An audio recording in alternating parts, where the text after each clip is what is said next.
మనకి మహిమ కలుగును గాక. ఆమేన్. కూడి వచ్చిన ప్రతి ఒక్కరికి ప్రభు అయిన యేసుక్రీస్తు నామములో వందనాలు. ఆమేన్. మరి ఈ రీతిగా మళ్ళా మనం కలుసుకోవడం ప్రభు యొక్క చిత్తమై ఉన్నది. మన చిత్తానికి లోబడి ఈరోజు మనం కూడికి జరిపించుకుంటా ఉన్నాం. మరి దూర ప్రాంతం నుంచి ప్రతి ఒక్కరు ఈ కూడికి అటెండ్ అవుతున్నారు. అటెండ్ అయిన ప్రతి ఒక్కరు కూడా ప్రభు అయిన యేసుక్రీస్తు ఆయన కృపని ఇస్తారని చెప్పి నేను నమ్ముతా ఉన్నాను. Praise the Lord. హల్లెలూయా. మరి మనం ఎక్కువ ఆలస్యం చేయొద్దు, నేరుగా వాక్య భాగంలోకి వెళ్దాము. మత్తయి సువార్త 16వ అధ్యాయము. Let us turn book Matthew's Gospel chapter 16.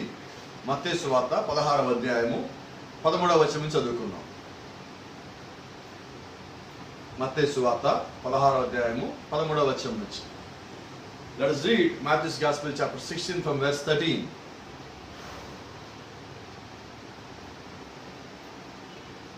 యేసు ఫిలిప్పుదైన కైసర ప్రాంతంలోకి వచ్చి మనిషి కుమారుడు ఎవడని జనులు చెప్పుకొంచున్నారని తన శిష్యులను అడుగుగా, వారు కొందరు బాప్తిజమిచ్చు యోహాననియు, కొందరు ఏలియా అనియు, కొందరు ఇర్మియా అనియు, లేక ప్రవక్తలలో ఒకడనియు చెప్పుకొంచున్నారని.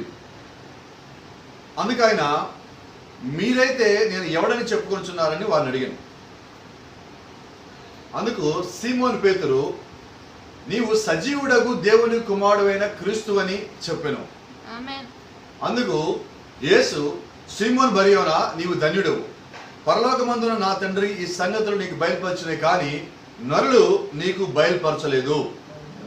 మరియు నీవు పేతురువు, ఈ బండ మీద నా సంఘము కట్టుదును.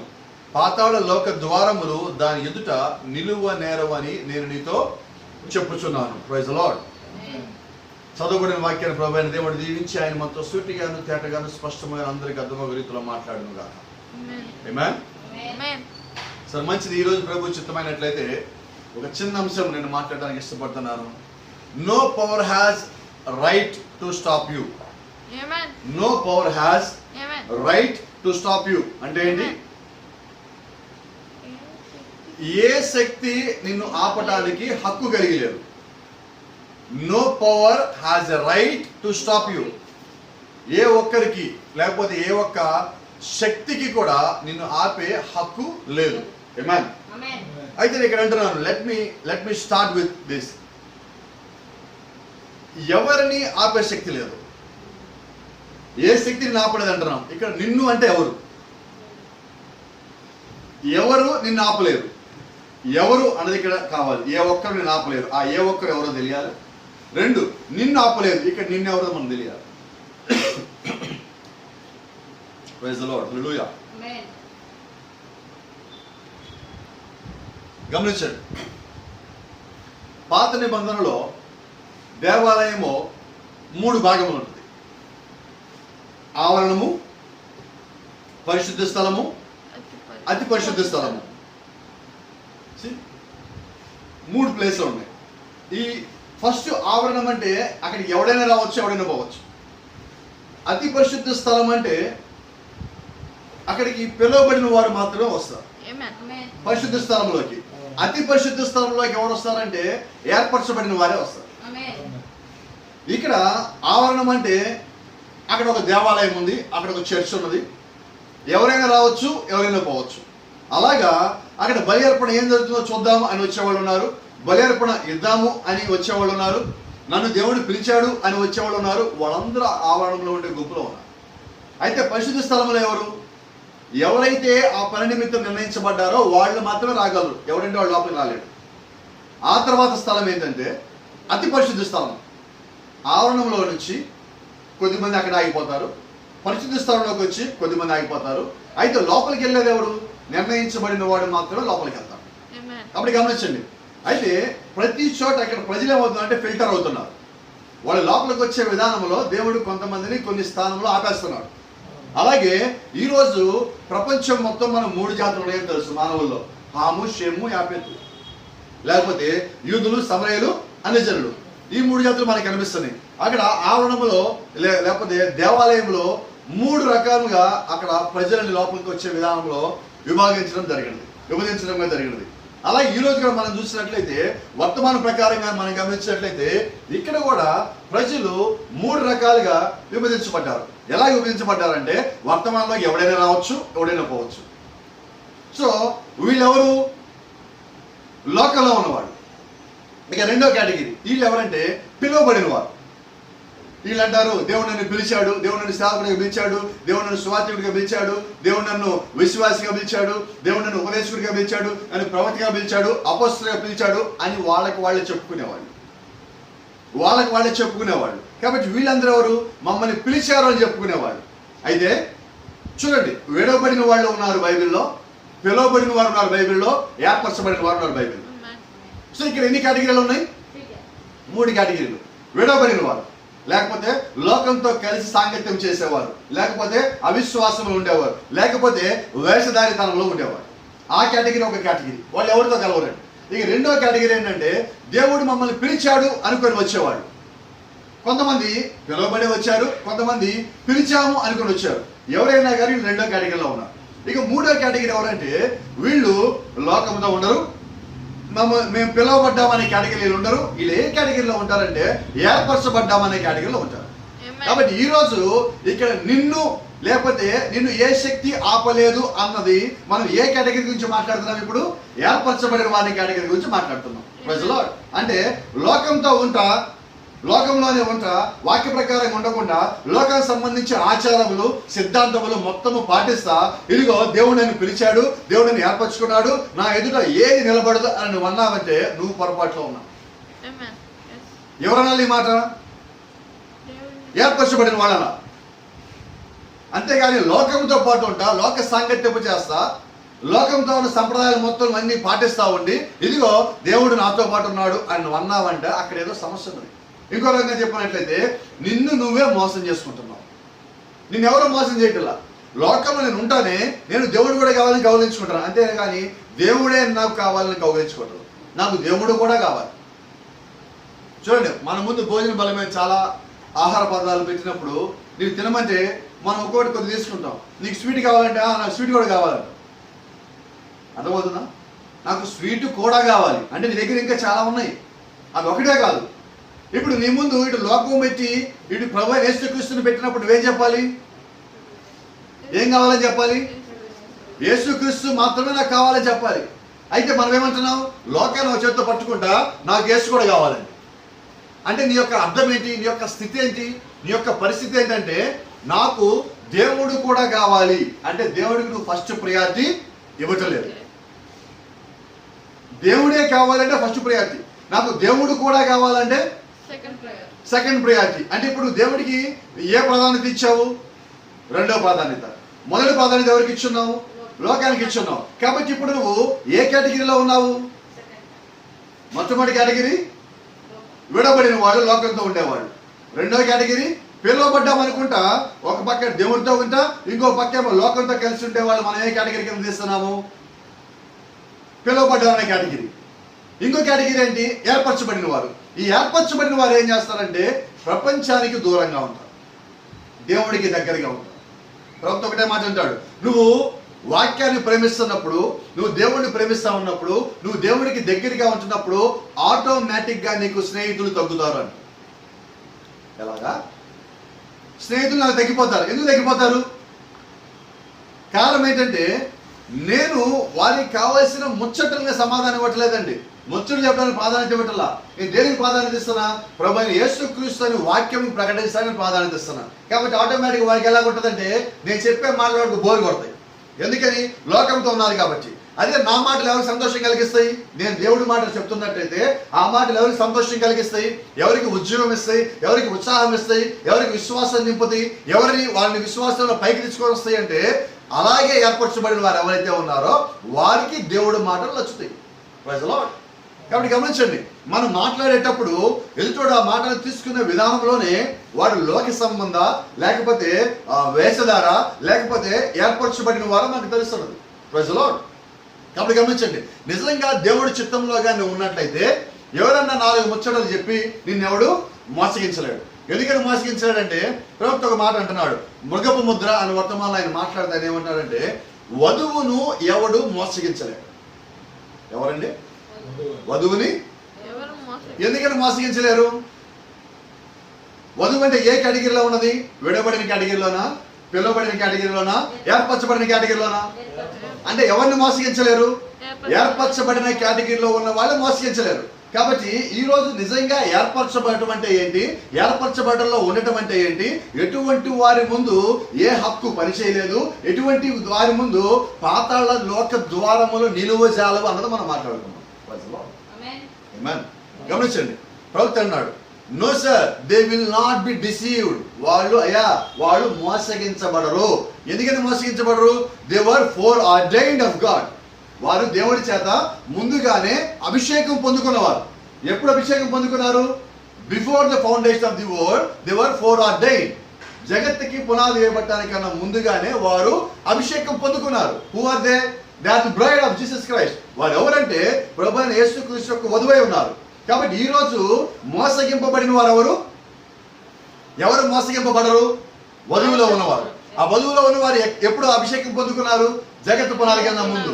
అప్పుడు వారు ఎక్కడున్నారు? ప్రభువైన యేసుక్రీస్తులో ఉన్నారు. Praise the lord. కాబట్టి ఈ రోజు ఆ ప్రభువైన యేసుక్రీస్తులో ఆ పునాది కన్నా ముందు ఎవరైతే ఉన్నారో వారిని ఎవరు మోసగించలేరు. వారి ముందు ఏ ద్వారము నిలువజాలదు, వారి మీద ఏ శక్తి పనిచేయలేదు. కాబట్టి ఈరోజు గమనించండి, నా ముందు పనిచేయదు కాదండి, వధువు ముందు పనిచేయదు. వధువు ఎలాగున్నదో నీవు కానీ అలాగున్నట్లయితే, ఆ యొక్క గుణలక్షణములు కానీ నీ లోపల ఉన్నట్లయితే అది నీ ముందు పనిచేయదు. Praise the Lord. గమనించండి ఇంకో మాట, no power has right to stop you. ఏ ఒక్క శక్తి నేను ఆపలేదు. No power in the hell to keep you. No power in the hell to keep you అంటే పాతాళంలో ఉన్న ఏ ఒక్క శక్తి కూడా నేను అక్కడ బంధించి అక్కడ ఉంచలేదు. ఎందుకని? Because you are the seed of Abraham. ఎందుకని? నువ్వు అబ్రహాం యొక్క సంతానం. అబ్రహాం సంతానాన్ని ఎవరు ఆపలేరు. ఎందుకంటే దేవుడు అబ్రహాంకి ఏ వాగ్దానం ఇచ్చాడు? You will possess the gates of the enemy. You will possess the gates of the enemy. నువ్వు శత్రువుల యొక్క గవిని స్వాధీనపరుచుకుంటావు. నీ గవిని కాదు, నీ శత్రువు యొక్క గవిని. నీ శత్రువు అంటే గమనించు, శత్రువు యొక్క గవిని అంటే శత్రువు యొక్క స్థావరం, యొక్క శిబిరం, వారి యొక్క స్థలము. దాన్ని నువ్వు స్వాధీనపరుచుకుంటావు. ఎప్పుడు స్వాధీనపరుచుకుంటావు? నీవు యుద్ధం చేయడానికి నువ్వు వారి దగ్గరికి వెళ్ళినప్పుడు, వారి స్థలంలోకి వెళ్ళినప్పుడు, వారి స్థలంలో ఉన్న యొక్క స్థావరమని నువ్వు స్వాధీనపరుచుకుంటావు. ఇప్పుడు గమనించండి, నీ దగ్గరికి వారు వచ్చినట్లయితే నీ యొక్క బలం ఇంకా ఎక్కువ ఉంటుంది. నువ్వు వారి దగ్గరికి వెళ్ళినప్పుడు నీ యొక్క బలము తగ్గుతుంది. నీ బలము తక్కువగా ఉన్నప్పుడే నువ్వు వారిని స్వాధీనం చేసుకుంటున్నావే, మరి శత్రువు నీ దగ్గరికి వచ్చినప్పుడు నువ్వు వారిని స్వాధీనం చేసుకోలేవా? ఎందుకని? నీ యొక్క బలము ఇంకా ఎక్కువ ఉంటుంది. కాబట్టి ఇక్కడ అంటాడు చూడు, నువ్వు పాతాళానికి వెళ్ళినప్పటికీ, పాతాళం ముందు నిలబడినప్పటికీ, పాతాళం యొక్క లోక ద్వారములు నీ ముందు నిలువజాలవు. Praise the Lord. గమనించండి, ఎందుకని ఇవన్నీ నువ్వు చేయగలుగుతావంటే నీలో ఉన్న శక్తి, నీలో ఉన్న దాని యొక్క ప్రభావం చేత నువ్వన్నీ చేయగలుగుతావు. Let me tell you one more thing. You have an unfailed promise. You have an unfailed promise. విఫలం అవ్వని దేవుని యొక్క వాగ్దానము నువ్వు కలిగి ఉన్నావు. ఏం కలిగి ఉన్నావు? నువ్వు పాతాళ లోక ద్వారముల ముందు నిలబడినప్పటికీ అవి కూడా నీ ముందు నిలవజాలవు అనే వాగ్దానం నువ్వు కలిగి ఉన్నావు. ఈ వాగ్దానం దేవుడు పేతురుకి ఇచ్చాడు. పేతురు అంటే ఎవరంటే ఏర్పరచబడిన వారు. పిలువబడిన వారు 70 మంది ఉన్నారు. యేసుక్రీస్తు ఒక దినం బోధిస్తా ఉంటే అక్కడ 3000 మంది భోజనం చేశారు. ఇంకో చోట 5000 మంది భోజనం చేశారు. వీళ్ళందరూ ఎవరు? సువార్త తిందామని, లేకపోతే అక్కడ భోజనం తిందామని, లేకపోతే గొప్ప మీటింగ్ జరుగుతుందని చెప్పి వచ్చేవాళ్ళు వీళ్ళందరూ వాళ్ళు. అయితే పిలువబడిన వారు ఎవరు? యేసుక్రీస్తు శిష్యులు 70 మంది. ఏర్పరచబడిన వారు ఎవరు? దాంట్లో 11 మంది. కాబట్టి గమనించండి, 5000 మంది భోజనం చేశారు. 12 గంపలు వాళ్ళు రొట్టెలు చేపలు పైకెత్తారని చెప్పి బైబిల్ చెప్తా ఉన్నాను. వాళ్ళందరూ ఎవరు? వచ్చారు, పోయారు. వీళ్ళందరూ ఎవరు? 70 మంది. మేము పిలవబడ్డాము, యేసుక్రీస్తు శిష్యులు అని చెప్పుకొని తిరుగుతా ఉన్నారు. మళ్ళీ ఈళ్ళలోంచి ఏర్పరచబడిన వారు ఎవరు? 11 మంది. ఆ 11 మందిలో పేతురు ఒకడు. కాబట్టి ఇప్పుడు దేవుడు పేతురుతో ఏమంటున్నాడు? ఇదిగో నీ ఎదుట, అనగా ఏర్పరచబడిన వారి ఎదుట ఏం నిలబడవు? పాతాళ లోక ద్వారములు నీ ఎదుట నిలబడవు. కాబట్టి ఇటు గమనించండి, యేసుక్రీస్తు ఇంకో వాళ్ళు కూడా ఇక్కడ చెప్తున్నాడు. ఆయన ఆ ఊరిలోకి వచ్చినప్పుడు, కైసరే ప్రాంతంలోకి వచ్చినప్పుడు, ఫిలిప్పు అనే కైసరే ప్రాంతంలోకి వచ్చినప్పుడు ఆయన మాట్లాడుతున్నాడు, అయ్యా నా గురించి చుట్టుపక్కల జనులు మొత్తం ఏమనుకుంటున్నారు? మనిషి కుమారుడు ఎవరని వాళ్ళు అనుకుంటున్నారు? వాళ్ళన్నారు, అయ్యా ఒకడేమో బాప్తిస్మ ఇచ్చే యోహాను తిరిగి లేచాడు, ఇంకోటేమో ఏలియా తిరిగి లేచాడు, ఇంకోటేమో ఎలీషా తిరిగి లేచాడు, ఇంకోటేమో ఆ ప్రవక్త అంటున్నాడు, చనిపోయిన ప్రవక్తలో ఎవడో ఒకటి పైకి లేచాడని చెప్పుకుంటున్నారు అని లోకం అనుకుంటుందని చెప్పినప్పుడు యేసుక్రీస్తు అన్నాడు, సరే వారి సంగతి పక్కన పెట్టండి, ఎందుకంటే వారు పిలువబడిన వారు కాదు, వారు ఏర్పరచబడిన వారు కాదు. అయితే ఇప్పుడు మీ సంగతి, అనగా ఏర్పరచబడిన వారంగా మీరేమనుకుంటున్నారు? అప్పుడు పేతురు ఒక అడుగు ముందుకేసి మాట్లాడినాడు, అయ్యా ఇదిగో నువ్వు సజీవుడైన దేవుడి కుమారుడు అయిన క్రీస్తు అని. ఎవరని చెప్పాడండి? సజీవుడైన అంటే జీవం కలిగిన దేవుడి కుమారుడు అయిన క్రీస్తువి. ఇప్పుడు ఆ మాట తర్వాత యేసుక్రీస్తు అన్నాడు, సీమోను బరియోనా. సీమోను బరియోనా అంటే ఎవరంటే, బరియోనా అంటే పేతురు యొక్క తండ్రికి పేరు. ఇప్పుడు యేసుక్రీస్తు సీమోను అంటే పేతురి పేరు. ఇప్పుడు ఆయన అన్నాడు సీమోను బరియోనా అంటే బరియోను కుమారుడైన సీమోను అని ఇక్కడ ప్రవక్త దాని గురించి చెప్తున్నాడు. బరియోనా అంటే పేతురు యొక్క పేరు, తండ్రి పేరు. ఆ తండ్రి పేరు చెప్తా, సీమోను బరియోనా నీవు ధన్యుడు. ఎందుకని ధన్యుడు? పరలోకమందున నా తండ్రి నీకు ఈ సంగతి బయలుపరచను కానీ రక్త మాంసంలో నీకు ఈ సంగతి బయలుపరచలేదు. అలా దానికి అర్థం ఏంటంటే, ఇప్పుడు యేసుక్రీస్తు అన్నాడు చూడండి, ఈ బండ మీద నా సంఘం కట్టుదు. ఏ బండ మీద? నేనే సజీవుడైన దేవుడు కుమారుడైన క్రీస్తు నువ్వు చెప్పావు చూసావా, అది ప్రత్యక్షత. ఆ ప్రత్యక్షత పేరు బండ. ఆ బండ మీద సంఘం కడతాను అంటే ఇప్పుడు యేసుక్రీస్తు దేని మీద సంఘం కడతా అన్నాడు? ప్రత్యక్షత మీద. ఏ ప్రత్యక్షత? యేసుక్రీస్తు అనే ఆయన దేవుడి కుమారుడు, ఈ సంగతి దేవుడే బయలుపరుస్తాడు అనే ఆ ప్రత్యక్షత మీద సంఘం కడతాను అన్నాడు. కాబట్టి ఇప్పుడు గమనించండి, ఇప్పుడు సంఘం కట్టేది ఎవరు? సంఘం ఎవరిది? ప్రత్యక్షత ఎవరిది? ప్రత్యక్ష ఇచ్చేది ఎవరు? ప్రత్యక్షను బయలుపరిచేది ఎవరు? ఇప్పుడు నేను మీకు ఎన్ని సంగతులు బోధించినా, ఎంత వాక్యం చెప్పినా, ప్రవక్త చెప్పినా, 1205 వర్తమానాలు మీకు చెప్పినా, నా దగ్గర నుంచి ప్రత్యక్షత మీకు రాదు. నేనే కాదు, ప్రపంచంలో ఏ ఒక్క బోధకుడి దగ్గర నుంచి, వాడు చిన్నోడు కావచ్చు, పెద్దోడు కావచ్చు, వాడి సంఘం 50,000 ఉండొచ్చు, వాడి సంఘంలో 2 వ్యక్తులు ఉండొచ్చు, ఎంతమంది ఉన్నప్పటికీ కూడా ఆ ప్రత్యక్షత సేవకుడి నుంచి రాదు. ఎక్కడి నుంచి రావాలి ప్రత్యక్షత? వినబడలేదు. ప్రత్యక్ష ఇచ్చివాడేవాడు? యేసుక్రీస్తు ప్రత్యక్ష ఇచ్చేది. ఇప్పుడు పేతురుతో ఆయన ఏమంటున్నాడు, అయ్యా రక్త మాంసములు నీకు ఈ సంగతి బయలుపరచలేదు కానీ పరలోకమందున నా తండ్రి నీకు ఇది బయలుపరచను. బయలుపరచడం అంటే ప్రత్యక్షించటము, ప్రత్యక్షత ఇవ్వటము, ప్రత్యక్షపరచటము. ఇప్పుడు దేవుడు ఏం చేశాడు? పేతురికి ప్రత్యక్షపరిచాడు. కాబట్టి దేవుడే ప్రత్యక్షతను ఇవ్వాలి. కాబట్టి ఇక్కడ గమనించండి, ఏర్పరచబడిన వారికి ప్రత్యక్షత ఇచ్చేది ఎవరు? దేవుడు ఇవ్వాలి. హల్లెలూయా. ఇప్పుడు ఈ కాలం ప్రవక్త అని 100 మంది చెప్పిన వాళ్ళు 100 మంది నమ్మరు. ఎందుకని? ప్రత్యక్షత రావాలి వాళ్ళకి. నువ్వు చెప్పడం వల్ల ప్రత్యక్షత రాదు. మనం అంట వాళ్ళు చెప్పారు వర్తమానం వింటలేదండి, వీడు చెప్పారు వింటలేదండి, అబ్బాయి వాళ్ళు వేస్ట్ అండి, వీళ్ళు వేస్ట్ అండి. ఇది ఒక బ్యాచ్ ఉన్నది. ఒక మాట చెప్పాలి, నువ్వు చెప్పగానే నమ్ముతారని బైబిల్ ఎక్కడ రాస్తున్నదా? నువ్వు చెప్పగానే వాళ్ళకి బయలుపాటు వస్తే ఎక్కడ రాస్తున్నదా? లేదు. బయలుపాటు ఎవరు ఇవ్వాలి? చెప్పడం నీ పని, బయలుపాటు ఇవ్వడం ఆయన పని. ఆయన చిత్తంలో వాళ్ళు ఉంటే దేవుడు వాళ్ళకి బయలుపాటు ఇస్తాడు. కాబట్టి నువ్వు వాళ్ళకి తీర్పు తీర్చొద్దు, తీర్పు తెచ్చేవాడు ఆల్రెడీ ఒకడు ఉన్నాడు. కాబట్టి నువ్వేం చేయాలి? నీ పనిగా, నీ వంతుగా నువ్వు వాళ్ళ దగ్గరికి తీసుకెళ్లి వర్తమానము అందించవలసి ఉన్నది.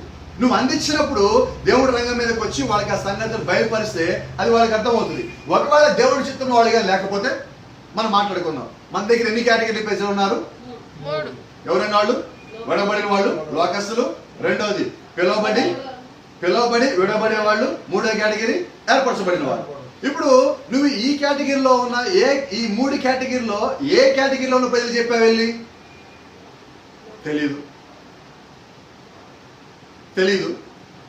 నువ్వు తెలియనప్పుడు వాడు ఎలాగా వాడు వదిలేసాడు నువ్వు చెప్తావు, వాడు ఎలాగ నమ్మట్లేదు అంటావు. నీ వంతుగా నువ్వు వెళ్ళి చెప్పావు. అయితే వాడు ఏర్పరచబడిన వారిలో ఉన్నాడా, పిలువబడిన వారిలో ఉన్నాడా, లేదంటే విడవబడిన వాళ్ళలో ఉన్నాడా? ఆ సంగతి నీకు తెలియదు. నీకే కాదు, భూమి మీద ఏ మనిషికి తెలియదు.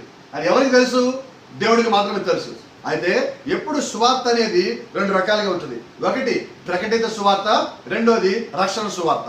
ప్రకటిత సువార్త అంటే ఏంటి? నువ్వు వెళ్ళి ఎదుటికి వర్తమానం చెప్పడం, వాడు ఎన్నాడో లేదా అనవసరం, అది ప్రకటించాలి. రెండోది రక్షణ సువార్త, రక్షించే సువార్త, ఆత్మని కాపాడే సువార్త. ఒకటి ప్రకటించాలి, 2 రక్షించాలి.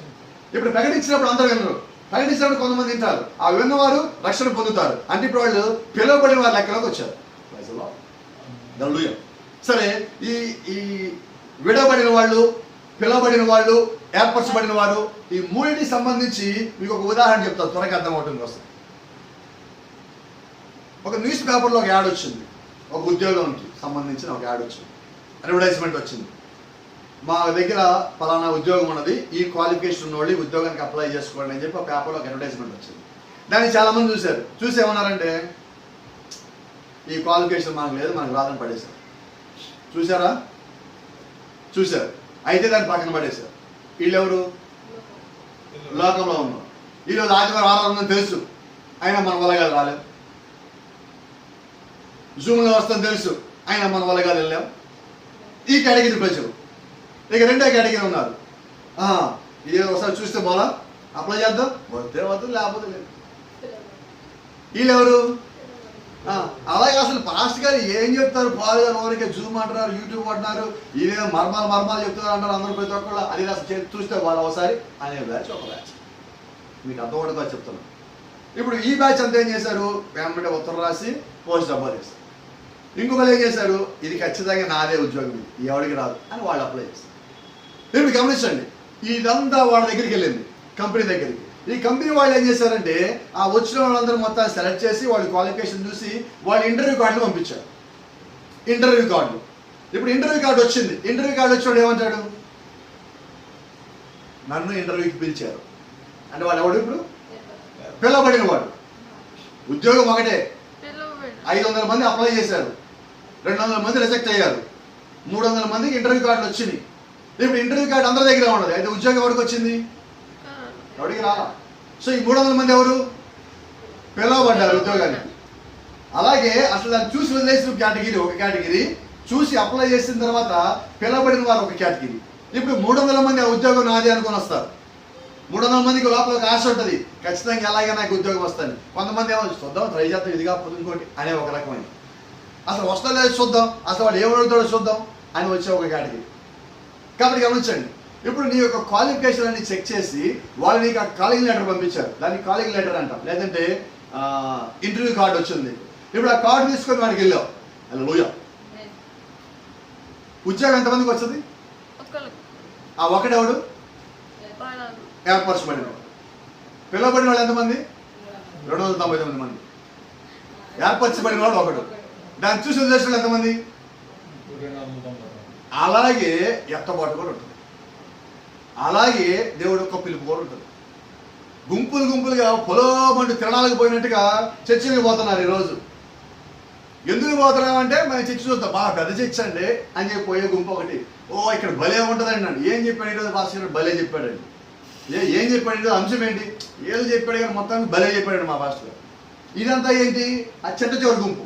ఇక రెండో గుంపు ఏంటి? సందేహంగా, అనుమానంగా, అది చేద్దామా ఇది చేద్దామా, ఏదో ఒకటి లేక తప్పదు లేక ఏం చేస్తాం అనుకుని వచ్చే గుంపు ఒక గుంపు.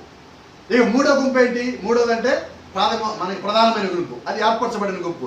ఈ గుంపు యొక్క లక్ష్యం ఏంటంటే, ఈ గుంపుకు ఒక గురి ఉంటుంది, ఈ గుంపుకు ఒక లక్ష్యం ఉంటుంది, ఈ గుంపుకు ఒక విశ్వాసం ఉంటుంది, ఈ గుంపుకు ఒక పిలుపు ఉంటుంది. ఈ గుంపుని ఎవరూ మోసగించలేరు. ఎవరి గుంపు అంటే దేవుళ్ళలో ఉన్న గుంపు. ఆ గుంపుకు ఒక పేరు ఉన్నది, ఆ పేరే వధువై ఉన్నది. కాబట్టి ఆ వధువులో ఎవరైతే ఉన్నారో వాళ్ళు విఫలము కాని ఒక వాగ్దానం కలిగి ఉన్నారు. ఆ వాగ్దానం కొరకు వారు కనిపెడుతున్నారు. ఏంటి ఆ వాగ్దానం అంటే ఎత్తబాటు అనే వాగ్దానం వారికి ఉన్నది. ఎవరికైతే ఎత్తబాటు అనే వాగ్దానం కలిగి ఉన్నదో ఇప్పుడు దేవుడు వారికి ప్రత్యక్షత ఇవ్వాలి. పేతురికి ఎవరిచ్చారు ప్రత్యక్షత? దేవుడే ఇచ్చాడు. పేతురు ఏ కేటగిరీలో ఉన్నాడు? పిలువబడిన వాడి కేటగిరీలో ఉన్నాడు. మరి ఆ కేటగిరీలో ఉన్న వారికి ప్రత్యక్షత ఎవరు ఇవ్వాలి? దేవుడే ఇవ్వాలి. ఇప్పుడు వధువు అనగా మనం ఈ కాలంలో అంత్యకాలంలో ఉన్న సంఘంలో ఉన్న వారై ఉన్నారు. 6 సంఘ కాలంలో నిద్రించిన పరిశుద్ధులు కూడా దానిలో ఉన్నారు. మరి వీళ్ళందరికీ ప్రత్యక్షత ఎవరు ఇవ్వాలి? దేవుడే ఇవ్వాలి. మరి ఈ కాలంలో జీవించి ఉన్నాం మనం, మనకి ప్రత్యక్షత ఎవరు ఇవ్వాలి? దేవుడే ఇవ్వాలి. మనకి అనగా వధువులో ఉన్నవారు. ఈ ప్రత్యక్షతను వాళ్ళు పొందుకున్న తర్వాత వాళ్ళు అంటారు, ఇది మనిషి నుంచి రావాలి. ఈరోజు ఉదయం నన్న ప్రసంగం చదివినప్పుడు లేదా ప్రసంగం విన్నప్పుడు మనం ఏమంటామంటే అసలు బ్రహ్మహామిని చెప్పాడు అనమాట. మనం ఏమంటామంటే దేవుడు ఇది బయలుపరిచాడు అంటాం. ఎవరైతే ఇది బ్రహ్మహాము కాదు, బ్రహ్మహాము నుంచి దేవుడు నాకు బయలుపరిచాడు అన్నాడో వాడు ఏర్పరచబడినవాడు. ఇది ప్రవక్త చెప్పాడు కాబట్టి నేను చేస్తాను అనేవాడు బయలుపరిచాడు కాదండి. మాటకి ముందు మాట చివరి ప్రవక్త కోడిని చూసా వాడు బయలుపరచబడినవాడు కాదండి. వాడు ఎవడంటే వాడు నిజమైన వేషధారై ఉన్నాడు. గమనించండి, ఈరోజు బైబిల్ చెప్తా ఉన్నది, ఒక సేవకుడు అనేవాడు 2 వివాహములు కలిగి ఇద్దరితో ఒకేసారి జీవిస్తా పిల్లలు కానీ అతను సేవ చేయడానికి వీల్లేదని బైబిల్ చెప్తాను. ఇప్పుడు వచ్చి ఇదిగో ఈ కోడ్ ప్రకారంగా నేను ఇలా చేయొచ్చు వీలున్నది అని అన్నాడంటే అక్కడ తప్పు ఉన్నది. ఎందుకని తప్పు ఉన్నది? వాడు ఏం చేస్తాడు? ఆ కోడ్ని అడ్డు పెట్టుకుంటున్నాడండి. ఇది కోల్డ్ నీకు అడ్డు పెట్టుకోవడానికి కాదండి, ఇది జీవించడానికి. మొట్టమొదటిగా బైబిల్ ఏం చెప్పిందో ప్రవక్తనే చెప్తాడు. బైబిల్లో లేనిది చెప్పినా ఆ ప్రవక్త ఒకవేళ చెప్పినప్పటికీ దాన్ని పక్కన తీసేయండి. ఆ మాట చెప్పింది నేను కదా, ప్రవక్త చెప్పున్నారు. ఒకవేళ నేను ఎంత బాగా బోధించినప్పటికీ, నా వర్తమానం ఎంత బాగున్నప్పటికీ కూడా అది బైబిల్కి కానీ సరిపోకపోతే దాన్ని తీసి పక్కన పడేనాను. కాబట్టి ఈరోజు మనం ఏం చేయాలో, అన్నింటికన్నా అల్టిమేట్ ఎవరు? బైబిల్. ఎందుకని? అది దేవుడి చేత ఇవ్వబడిన ప్రత్యక్షత గ్రంథము, విశ్వాస గ్రంథము. అదొక వధువుకి రాయబడిన ఒక ప్రేమలేఖ ఉన్నది. కాబట్టి ఎవడు ప్రేమలేఖలు తప్పులు రాయడండి, ఎవడు ప్రేమలేఖలు అబద్ధాలు రాయడండి. అసలు దేవుడు రాయనే రాయడు. అటువంటి దేవుడు మనం కలిగి ఉన్నాం. గతంలో కూడా మీరు చెప్పా, ఈరోజు దేవుడు ఎవరికి నిజమైన ప్రత్యక్షత ఇచ్చాడంటే ఆయన ఒక వధువుకి ఇచ్చాడు. చూడండి, ఎవరు ఎంతమందికి ఎన్ని అబద్ధాలు చెప్పినా భార్య దగ్గరికి వెళ్ళినప్పుడు నిజాలు చెప్తారు. ఎందుకని చెప్తారు? బయట అందరికి అబద్ధం చెప్తాడు. వచ్చి ఇంట్లోకి వచ్చి మాత్రం భార్యకి ఎవరికి తెలియదు, నీకు ఒక్కదానికే తెలుసు. ఎందుకని? భార్య ఆయన ప్రేమించున్నాడు కాబట్టి. అలాగే ప్రభు యేసుక్రీస్తు లోకంలో ఉన్న మత శాఖలకి, లోకంలో మేము పిల్లబడ్డామని చెప్పుకుని తిరిగే కొంతమంది రకాల వ్యక్తులకి ఆయన దాన్ని మరుగుపరిచి ఎవరికి బయలుపరిచాడంటే ఆయనలో ఉన్న వధువుకి సంగతిని బయలుపరిచాడు. కాబట్టి అన్ని రహస్యం తెలిసింది ఎవరంటే ఆయన యొక్క వధువై ఉన్నది. అలాగే ఈ కాలం యొక్క ముగింపైన కారణం చేత దేవుడు ఆయన వర్తమానంలో ఉన్న ప్రతి ఒక్క మర్మమును వధువైన మనకి బయలుపరుస్తున్నాడు. ఎందుకని? ఇదే 7వ సంఘకాలము, ఇదే లవోదికీయ సంఘకాలము, ఇదే చిట్ట చివరి సంఘకాలము. ఈ కాలం తర్వాత ఇంకో కాలం ఏదీ లేదు. అందుకని ఈ కాలానికి దేవుడు తన దగ్గర ఉన్న పరిశుద్ధాత్మను మన కొరకు పంపించి ఆ ఆత్మ సహాయం చేత మనకి ప్రతి ఒక్క వాగ్దానమును, ప్రతి ఒక్క మర్మమును, ప్రతి ఒక్క సత్యమును, ప్రతి ఒక్క వాగ్దానమును దేవుడు మనకి బయలుపరుస్తాడు. రైట్? హల్లెలూయా, దేవుని నామానికి మహిమ కలుగును గాక. కాబట్టి గమనించండి, ఈరోజు ఇప్పుడు మనతో మాట్లాడుతుంది ఎవరు? పరిశుద్ధాత్మ మనతో మాట్లాడుతున్నాడు. ఎలాగ మనతో మాట్లాడుతున్నాడు? 7 సంఘకాలములు ఉన్నాయి. 7 సంఘకాలములు అనగా యేసుక్రీస్తు మొట్టమొదటి రాకడలో భూమి మీదకి వచ్చి పైకి వెళ్ళిపోయింది మొదలుకొని ఇప్పటి వరకు మనం జీవిస్తున్న ఈ కాలం వరకు ఈ 2000 సంవత్సరములను 7 సంఘకాలములుగా విడగొట్టినట్లయితే, ఆ సంఘకాలం యొక్క క్రమం బట్టి మనం విడగొట్టినట్లయితే ఇప్పుడు మనం ఉన్న సంఘకాలము 7వ సంఘకాలమై ఉన్నది. గమనించండి, ఇప్పుడు ఈ సంఘకాలంలో మనతో మాట్లాడేది ఎవరు? దేవుడై ఉన్నాడు. మనకైనా ముందు సంఘకాలం మాట్లాడేది ఎవరు? దేవుడే. ప్రతి సంఘకాలంలో మాట్లాడేది ఎవరు? దేవుడై ఉన్నాడు.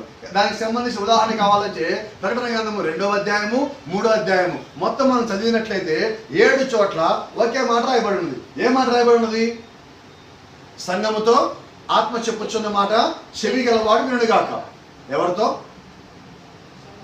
సంఘముతో. ఎవరు మాట్లాడుతున్నారు? ఆత్మ చెప్పుచున్న మాట. ఆత్మ అంటే ఎవరిది? దేవుడి. అంటే 7 సంఘకాలాల్లో ఎవరు మాట్లాడతారు సంఘంతో? 7 సంఘకాలాలతో మాట్లాడింది ఎవరు? దేవుడు. అంటే 7 సంఘకాలాల్లో సత్యాన్ని బయలుపరుస్తుంది ఎవరు? దేవుడు. కాబట్టి సత్యాన్ని బయలుపరిచేది దేవుడే, సత్యాన్ని బోధించేది దేవుడే, సత్యాన్ని మనకి అర్థం చేసుకోవడానికి కావాల్సిన ప్రత్యక్షతను ఇచ్చేది కూడా దేవుడే. కాబట్టి ఇప్పుడు పేతురికి బయలుపరిచిన దేవుడే 7 సంఘకాలంలో కూడా బయలుపరుస్తున్నాడు. కాబట్టి పేతురు ఎదుట పాతాళ లోక ద్వారం ఒకవేళ నిలవలేకపోయినట్లయితే మన ఎదుట కూడా, అంటే ఆ ప్రత్యక్షతను పొందుకున్న వారి ఎదుట కూడా పాతాళ లోక ద్వారములు నిలువజాలవు. ఒక మాట చూడండి, ఆదికాండం 22:17.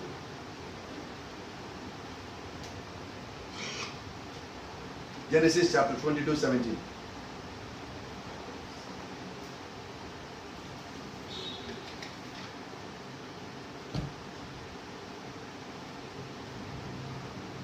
నేను నిన్ను ఆశీర్వదించి ఆకాశ నక్షత్రం వలన సముద్ర తీరమందుల ఇసుక వలన నీ సంతానమును నిశ్చయంగా విస్తరింపజేసేదను. నీ సంతతి వారు తమ శత్రువుల గవిని స్వాధీనపరచుకుందు. ఎవరికి ఇవ్వబడిన వాగ్దానం ఇది? దేవుడు అబ్రహాంకి ఇచ్చిన వాగ్దానం. అబ్రహాంకి దేవుడు ఏమైనా వాగ్దానం ఇస్తున్నాడు? నీ సంతతి వారు. అబ్రహాం తంటలా అబ్రహాం యొక్క సంతానంతో దేవుని వాగ్దానం ఇస్తున్నాడు. అబ్రహాంతో నిబంధన చేస్తున్నాడు. అబ్రాహాము నువ్వు స్వాధీనపరుచుకుంటావు కాదు, నీ సంతానము.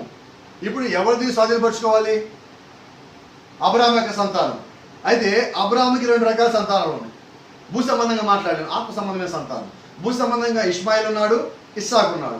ఆత్మ సంబంధంగా మనగా మాట్లాడినట్లయితే అబ్రాహాం యొక్క సంతానం అంటే ఇస్సాకు ద్వారా వచ్చిన సంతానము. అది కూడా భూ సంబంధమైన సంతానం ఒక రకంగా. ఇంకో రకంగా చూసినట్లయితే ఇప్పుడు మనము అబ్రాహాం యొక్క సంతానం.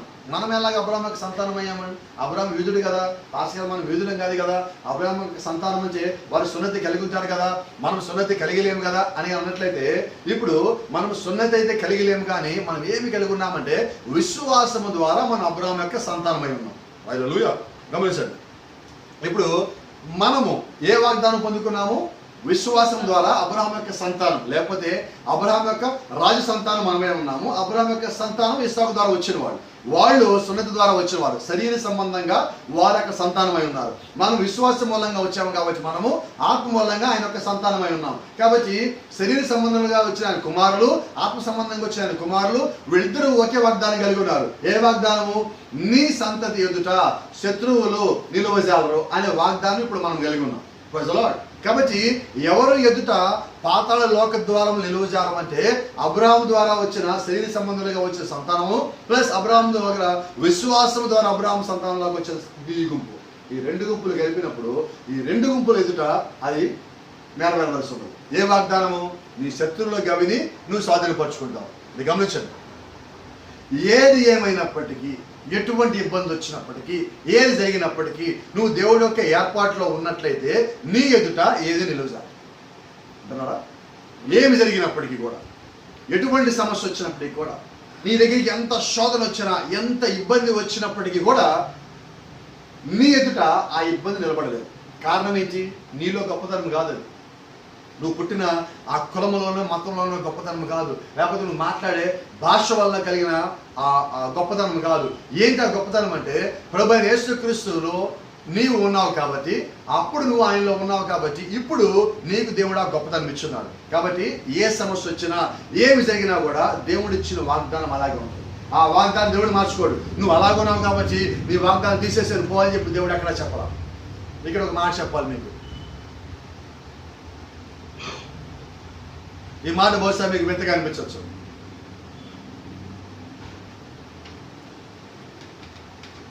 ఏంటి ఈ మాట అంటే,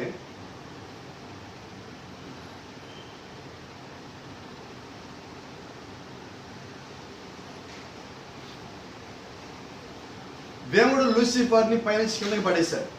మిఖాయేల్ మైకేల్తో యుద్ధం చేసినప్పుడు దాన్ని తట్టుకోలేక వాడు ఓడిపోయి అక్కడి నుంచి పైనుంచి కిందకి పడదోయబడ్డప్పటికీ దేవుడు వాడికి ఇచ్చిన శక్తి ఏది తీసుకోవాలి.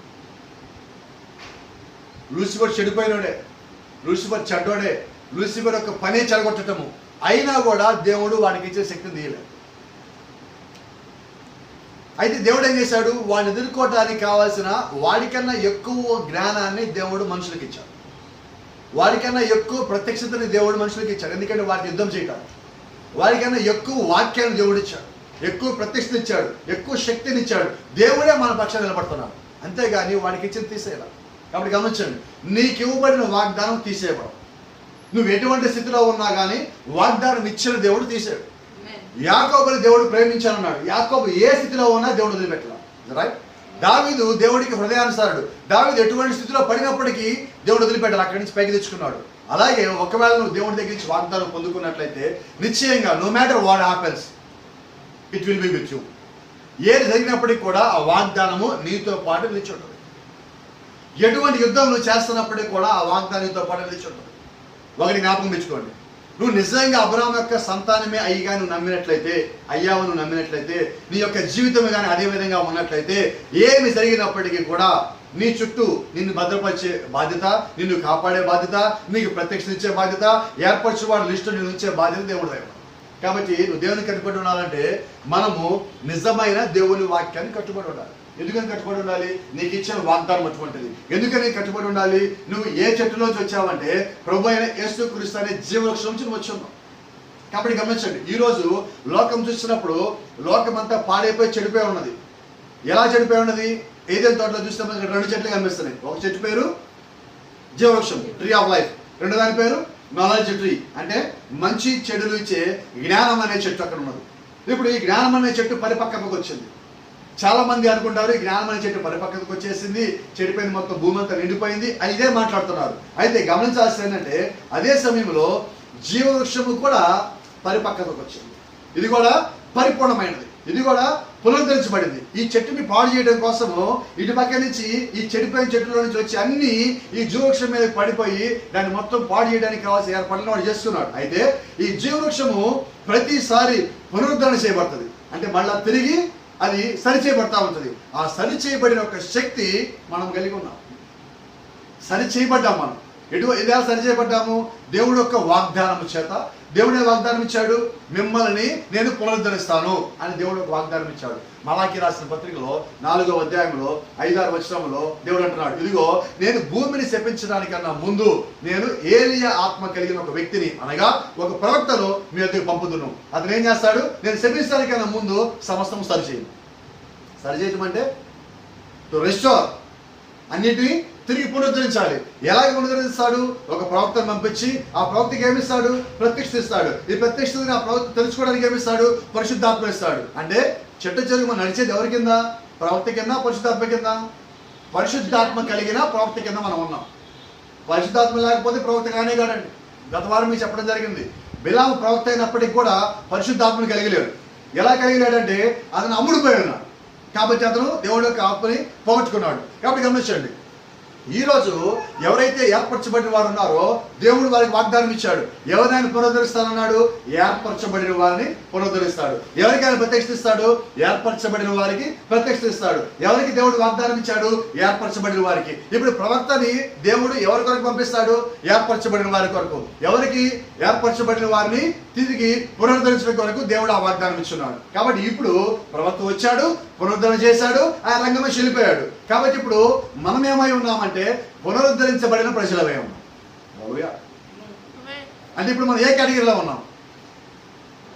విడబడిన కేటగిరీ, పిలవబడిన కేటగిరీ, విడబడిన కేటగిరీ దాటిపోయాం, పిలవబడిన కేటగిరీ దాటిపోయాం. ఇప్పుడు ఏ కేటగిరీలో ఉన్నామంటే ఏర్పరచబడిన వారి కేటగిరీ.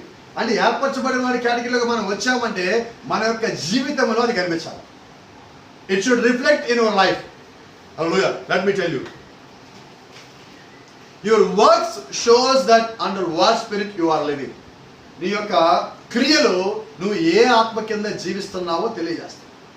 ఇప్పుడు నేను ఏర్పరచబడిన వారిని అని చెప్పుకొని నా జీవితం మొత్తం ఎలాగుందంటే జీవితం అంతా అబద్ధాలే, అసత్యమే, లోకంతో పాటు సాంగత్యము, లోకపు సంప్రదాయాలు, లోకపు చేష్టలు, ఇవన్నీ నేను చేస్తా తిరుగుతా ఉన్నాను.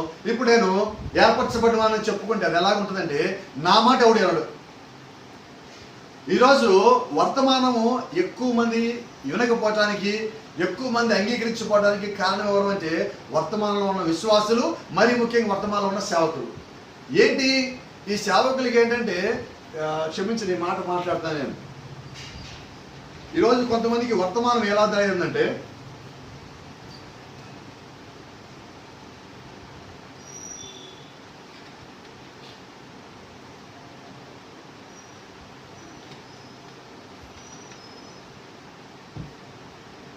ఈ వర్తమానం ఎలా తయారైందంటే కొంతమంది విశ్వాసులకి, మరి కొంతమంది సేవకులకి కూడా కోతికి కొబ్బరికాయ దొరికినట్టు అయింది.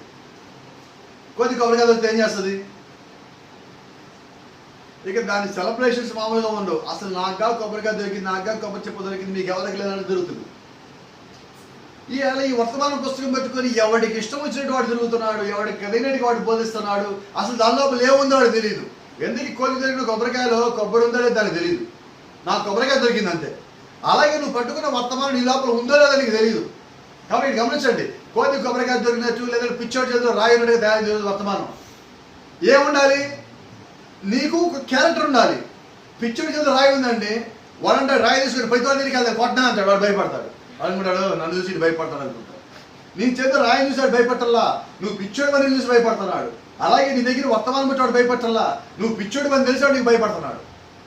దాని ఒక ఉద్దేశం ఏంటంటే వీళ్ళకి జీవితం లేదు, సాక్ష్యం లేదు, ఒక పిలుపు లేదు, ఒక పరిచర్య లేదు, ఒక దేవుడు ఇచ్చిన ఒక వరం అంటూ లేదు. వీళ్ళకి ఏమన్నా ఉండదంటే పుస్తకం పడుకుని తిరగటం. బండి మీద పక్షిరాజు బొమ్మ ఉంటుంది, జీవితంలో ఉండదు. దాని మీద విలియం మ్యాన్ బ్రహ్మాం ఒక ప్రవక్త రాసుకొని తిరుగుతారు. ఇప్పుడు ప్రవక్త అనేది పబ్లిసిటీ చేయడానిక, అది ప్రత్యక్షపరచబడిన వాళ్ళకి ఇచ్చిన ఒక వాగ్దానమా? ఏర్పరచబడిన వారికి దేవుడి చేత ఇవ్వబడిన వాగ్దానం ప్రవక్త అనగా. ఇది నువ్వు ప్రవక్తగా పబ్లిసిటీ చేయాల్సింది. ఆయన ఇచ్చిన వర్తమానం పబ్లిసిటీ చేయాలి. ఆయన ఇచ్చిన వర్తమానం పబ్లిసిటీ ఎలా చేయాలా? నువ్వు పోస్టర్లు పెట్టడం కాదు, ఫ్లెక్స్లు వేయటం కాదు, బ్యానర్లు వేయటం కాదు, ఇది కాదండి. నువ్వు జీవిస్తా దాన్ని చూపించు. దాని ఒక అర్థం ఏంటి? Your work shows that under what spirit you are living in. నీ యొక్క క్రియలు నువ్వు దేని కింద జీవిస్తున్నావు, ఏ ఆత్మ కింద జీవిస్తావో తెలియజేయాలి. దాన్ని బట్టి వాడి దగ్గరికి వస్తారు. ఈరోజు నేను జీవించను. ఈరోజు ఎలా ఉందంటే బోధ, వర్తమానం చెప్తాం. ఈ కాలం ఒక ప్రవక్త ఉన్నాడు, నువ్వు నమ్మాలా, ఆయన రుణహాము, ఆయన అంతే, నువ్వు నమ్మకపోతే సర్పసంతానం, ఇక వైపు నువ్వు నాశనం, నువ్వు చచ్చిపోతావు, నాశనం అయిపోతుంది, అలాగైపోతుంది, ఇలాగైపోతుంది. ఇది ఈరోజు వర్తమానం చెప్తాం. నీకు తెలుసు, వాడికి తెలియదు, నువ్వేం చేయాలా?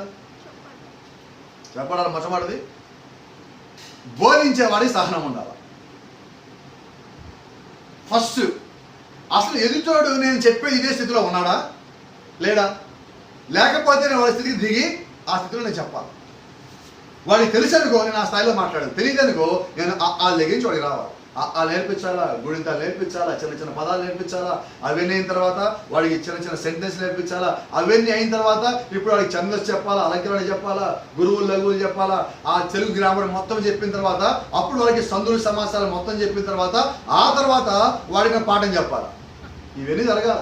అసలు యేసుక్రీస్తు అనే తెలియని దగ్గరికి వెళ్ళి నువ్వు ప్రవక్త వర్తమానం నమ్మకపోతే సత్సంగం చచ్చి నాశనం అవుతుంది, పాతాళంగా పోతావు అని ఎలా ఉంటుంది?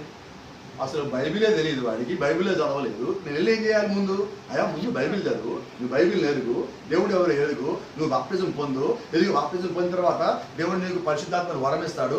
ఆ వరం నువ్వు పొందుకున్న తర్వాత ఇదిగో సర్వసత్యంలోకి నువ్వు రా, నువ్వు చెప్పాలా. ఇవేమీ లేదు ఈరోజు. ఏంటి కథ? దొరికింది ఎవరికి? కోదిగా కొబ్బరికాయ దొరికింది, పిచ్చడిగా రాయి దొరికింది. రాయి మంచిదే, విలువైందే. అయితే ఎవరి దగ్గర ఉంది అది? ఎవరి మీద వస్తాడో తెలియదు. ఇప్పుడు సంఘాల విశ్వాసాలు కూర్చుంటారు, అమ్మో ఈరోజు పాస్టర్ గారు ఎవరి మీద రాయేస్తాడో తెలియదు. ఎందుకని? పాస్టర్ గారే వర్తమాన సంఘం కూర్చున్నది.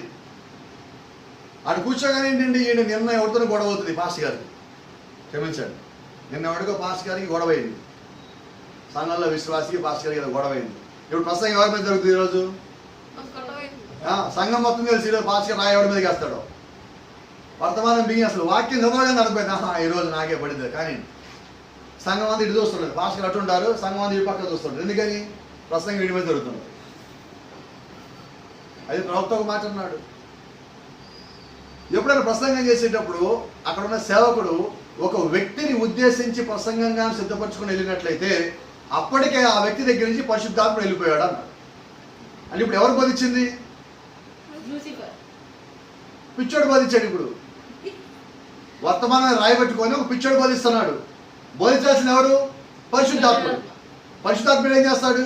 రాయదీశ్వరుని కొట్టడండి సరి చేస్తాడు. కాబట్టి గమనించండి, పరిశుద్ధాత్ముడు ఏం చేస్తాడంటే నీలో ఉన్న సమస్యని చెప్పి, సమస్యని తెలియజేసి, దానికి పరిష్కారం చూపించి, నీ ఎవరో నీకు తెలియజేసి, నీకు ఇవ్వబడిన వాగ్దానం చూపించి, నీకు ప్రత్యక్ష దగ్గర తీసుకొని వచ్చి దేవుడితో సమాధానపరిచి, నువ్వు చేసి తప్పుని సరిచేసి తీసేసి, నీలో ఉన్న పాపం మొత్తం పక్కకు తొలగించి నువ్వు దేవుడు నడిపించేవాడు పరిశుద్ధాత్ముడు. అసలు అంతే. నా దగ్గరికి వచ్చావు కదా అని నా దగ్గర రాయబెట్టి నువ్వు కొట్టిందే కొట్టుడు. ఎలాగంటే మనం చూడండి, పాతకాలంలో బాగా మురికి పట్టిపోయిన వస్త్రాన్ని శుభ్రం చేయాలంటే ఏం చేస్తాం? మీకు ఒకటి తెలుసు, బండకేసి మీకు బాత్రూమ్ ఒకటి తెలుసు, బహుశా తెలుసుంటే. ఇంకో పత్తు ఉంది తెలుసా మీకు? తడుపుతారు, ఇదే వస్త్రం అనుకోండి, సరిగ్గా దొరికింది. దీన్ని ఇలా తడిపి ఇలా పెడతారు బండ మీద, ఇంత పెద్ద కర్ర కూడా తీసుకుంటారు, తెలుసా మీకు? ఇదే కదా, దీన్ని తీసుకొని కొట్టిందే కొట్టు, పక్కన పడుతుంది. అమ్మ ఎందుకు కొడతామంటే దీనికి మురికి పట్టి వదిలేస్తా. ఈరోజు పాస్టర్ ఇలా తయారయ్యారు. విశ్వాసని పడేయటము ఇంక బాగా వెలిపెచ్చడం. ఏంటంటే పాస్టర్ గారు అంటే కొడితే పడరా ఇళ్ళు. పాస్టర్ గారు కొట్టమని బైబిల్ ఎక్కడ లేదండి, పాస్టర్ గారు చెప్పమని ఉండదు బైబిల్లో. కాబట్టి ఇప్పుడు ఏం చేయాలా?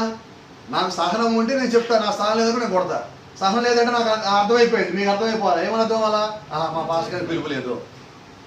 ఎందుకని కాదు, నిజంగా పిలుపు నువ్వేం చేస్తావు? వాక్యానికి అనుగుణంగా నువ్వు ఉంటావు.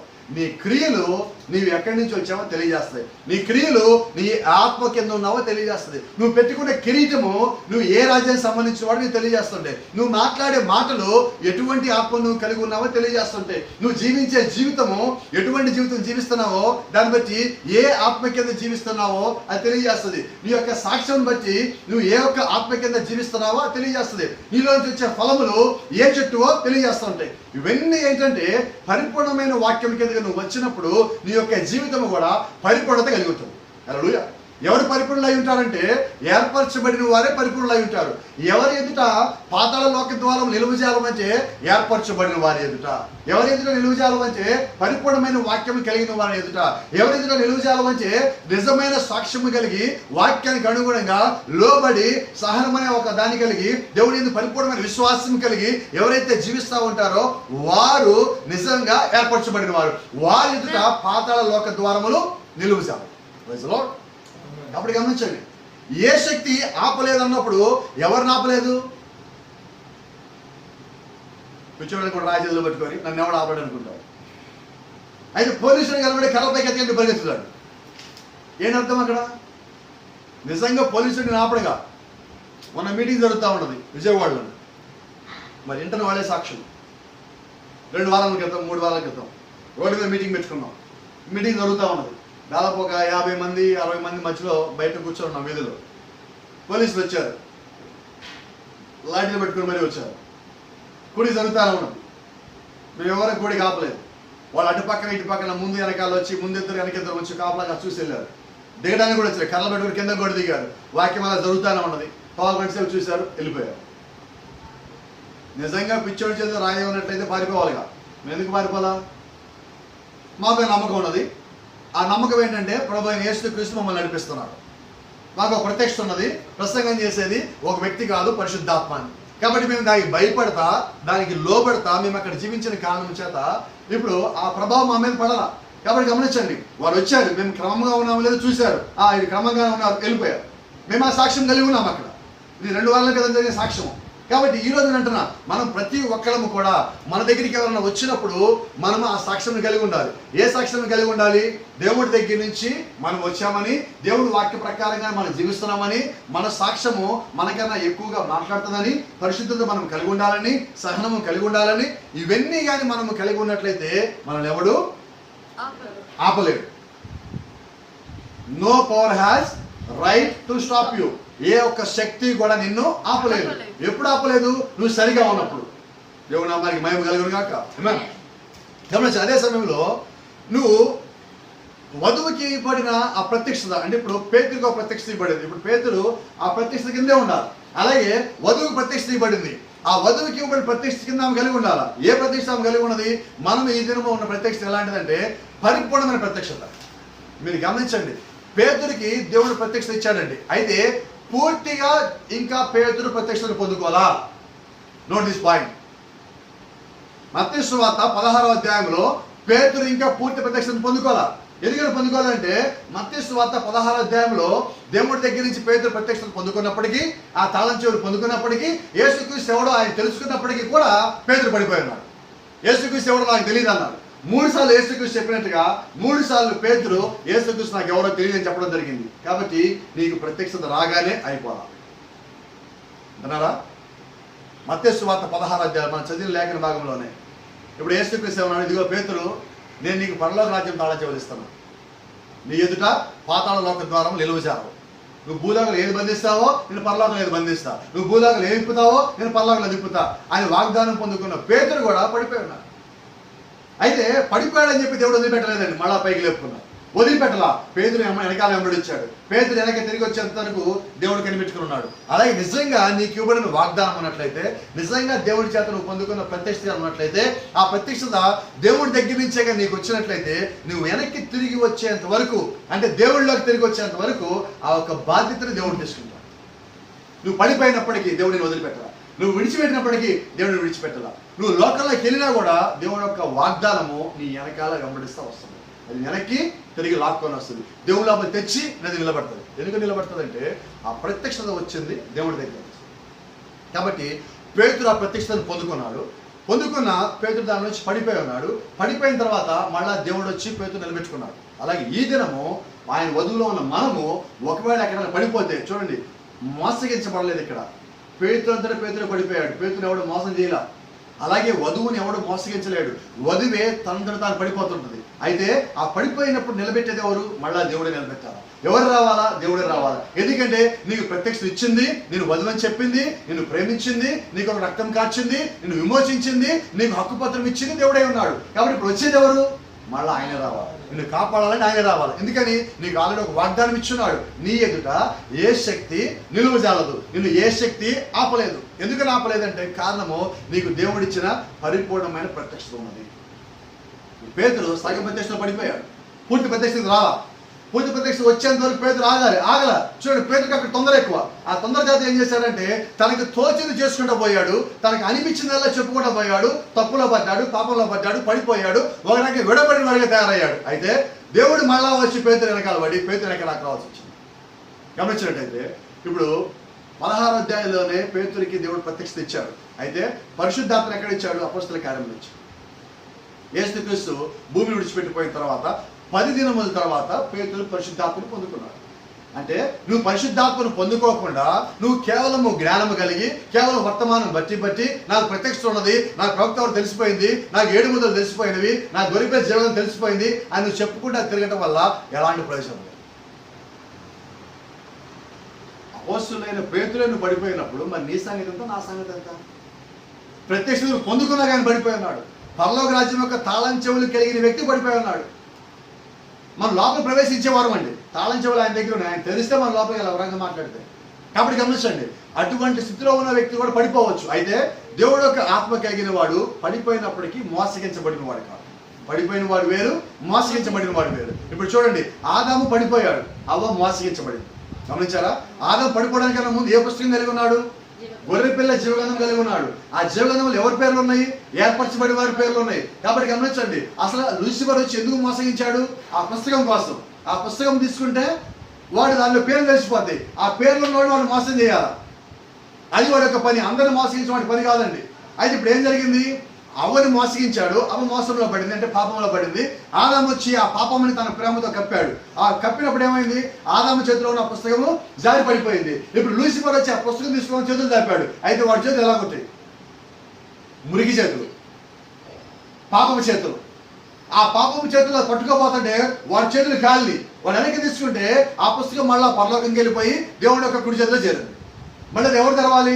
యేసుక్రీస్తు ఆయన భూమి మీద కిందకు వచ్చి రక్తం కాచి విమోచించి అధికారం కలిగి ఆ తర్వాత పరలోకంకి వెళ్ళి ఆ పుస్తకం తెరవాలి. ఆ పుస్తకం 7 ముద్దల గ్రంథమైంది. కాబట్టి గమనించండి, ఇప్పుడు ఆ పుస్తకం ఎక్కడికి వెళ్ళింది?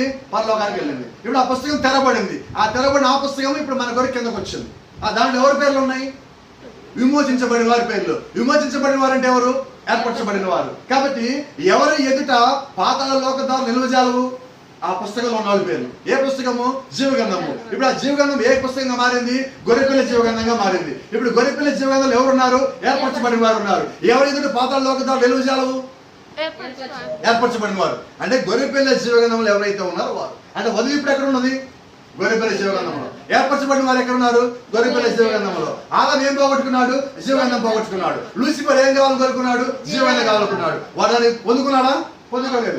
ఆదాము పట్టుకోలేకపోయాడు, వాడు పొందుకోలేకపోయాడు. అయితే మనం దానిలో ఉన్నాం. సరే, ఇంతకీ ఆ లూసిఫర్ యొక్క జీవితం మొత్తం పోరాటం ఎవరి కొరకు? ఏర్పరచబడిన వాళ్ళు ఎవరి పేర్లు ఉన్నాయి వాడిని మోసం చేయాలి. ఇప్పుడు ప్రవక్త ఏమంటున్నాడు? వధువుని ఎవడు మోసగించలేడు. జీవగంధంలో మోసం చేయగలడా? మోసం చేయలేడు. జీవగంధంలో ఎవరి పేర్లు అయితే ఉన్నాయో వాళ్ళని ఎవడు మోసం చేయలేడు. మోసం చేయాలని వాడు, మోసం చేయలేని ఇటు పక్కన దేవుడు. అసలు ఆ పుస్తకం వాడు దాంట్లో ఇప్పుడు దాకా పుస్తకం దొరికితే కదా పేర్లు చూడటానికి. కాబట్టి ఇప్పుడు దేవుడు ఏం చేశాడు? ఎవరిలో ఏర్పరచబడిన వాడు ఉన్నాడో ఎవరికి తెలియకుండా అందరి మధ్యలో వదిలిపెట్టాడు. ఎలా తెలుస్తుంది? నా యొక్క జీవితం బట్టి, నా యొక్క సాక్ష్యం బట్టి, నా యొక్క పిలుపుని బట్టి, నేను పొందుకున్న ప్రత్యక్షతను బట్టి, నేను కలిగి ఉన్న ఆత్మను బట్టి. ఇవన్నీ నా లోపల ఉండాలి. యేసుక్రీస్తు నుంచి వచ్చిన ఆ ఆత్మ ఫలములు నా లోపల ఉండాలి. గమనించండి, you need to have a conference with God. నిజంగా నువ్వు దేవుడు ఆత్మ కలిగిన వాడివి అయితే నువ్వేం చేస్తావంటే ప్రతి పని చేయబోయే ముందు, before taking any decision, you need to have a conference with God. దేవుడితో నువ్వు ఆలోచన సభ కలిగి ఉండాలి. ప్రభా, నేను ఇది చేయనా, నేను చెయ్యాలా, అసలు నేను చేయాల్సిన అవసరం ఉన్నదా, నేను ఇలా వెళ్తున్నా, నాకు ఇది అవసరమా అని నువ్వు దేవుడిని అడగాల్సింది. నువ్వు నిజంగా దేవుడు ఆత్మ కలిగిన వాడు అయితే, ఆ వధువులో ఉన్నవాడు అయితే, నువ్వు ఆ ప్రతిష్ఠ కలిగిన వాడు అయితే, నువ్వు చేసే ప్రతి పని దేవుడి ముందు పెట్టు. ప్రభా, నేను ఇది చేయనా, man, then that will be fulfilled. నువ్వు ఎప్పుడైతే ముందుగా దేవుడిని అడిగావో ఆ పని విజయవంతమవుతుంది. Then it will be successful. ఖచ్చితంగా విజయం సాధిస్తుంది. ఎప్పుడు నువ్వు ముందుగా దేవుడిని అడిగావు కాబట్టి. Then that will be in a proper way. అది ఒక క్రమముల మార్గంలో వెళ్తుంది. చూడండి, కొన్నిసార్లు మనం వెళ్ళేటప్పుడు గందరగోళమైన మార్గంలో వెళ్తా ఉంటాం. సరైన మార్గంలో స్ట్రైట్గా మనం పోం. స్ట్రైట్గా పోయినప్పుడు పని అవుతుంది. అయితే మనం స్ట్రైట్గా పోం, ఎలాగెళ్తే అయిపోద్దామో అలాగే వెళ్తే అయిపోద్దామో అని రకరకాల దారులు మనం వెతుకుతాం. అయితే దేవుడు ఏర్పరిచిన మార్గంలోకి మనం వెళ్ళాలి. ఆ మార్గంలో మనం వెళ్తామంటే దాని అర్థం ఏంటంటే led by the spirit of God. దేవుడు యొక్క ఆత్మ చేత మనం నడిపించాలి. ఇంకో భాష మాట్లాడేది దేవుడు యొక్క ఆత్మ కింద మనము ఉండవలసి ఉంది. హల్లెలూయా. అయితే నిజంగా నువ్వు దేవుడు ఆత్మను పొందుకున్నావు, దేవుడి వాక్య ప్రకారం జీవిస్తున్నావు అని అనుకున్నప్పుడు ఒక మాట నీకు చెప్పలేండి ఇక్కడ. These things that God is expecting from you. ఇప్పుడు నేను చెప్పబోయే సంగతులు ఏవైతే ఉన్నాయో ఈ సంగతులు దేవుడు మీ నుంచి ఆశిస్తున్నాడు.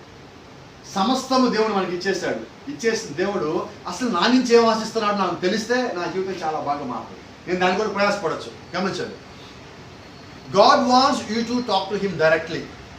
దేవుడు నీ నుంచి ఆశించేది ఏంటో తెలుసా? నువ్వు నేరుగా ఆయనతో మాట్లాడాలని కోరుకుంటున్నావు. మనం ఏం చేస్తాం?